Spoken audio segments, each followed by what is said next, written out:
मला वाटलं होतं पण तसं काही झालंच नाही. त्याआधी इथं सकाळी आज इथं साई काढायला घेतली होती, कारण छान अशी साई होती.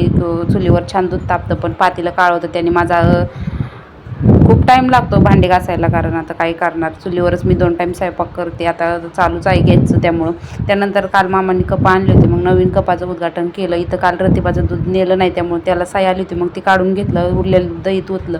त्यानंतर इथं स्वयंपाकाची तयारी करून ठेवली.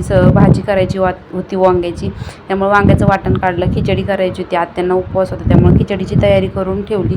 त्यानंतर वांग्याची भाजी केली होती आणि चपात्या भाकरी बाकी होत्या. मग चपात्या भाकरी बाहेर करत असते, कारण सगळ्या गोष्टी एवढ्या चुलीवर करायच्या म्हणलं की ॲडजस्ट काय होत नाही. त्यामुळे म्हणलं भाजी आणि खिचडी घरामध्ये करावं आणि मग त्यानंतर मग चपाती भाकरी करायला बाहेर जावं.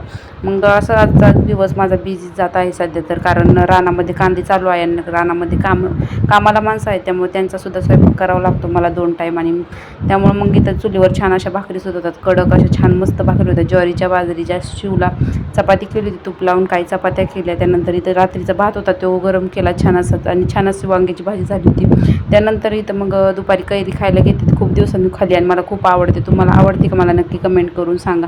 त्यानंतर इथं मला वाटलं होतं शिव खूप रडन, पण शिव काय रडलीच नाही.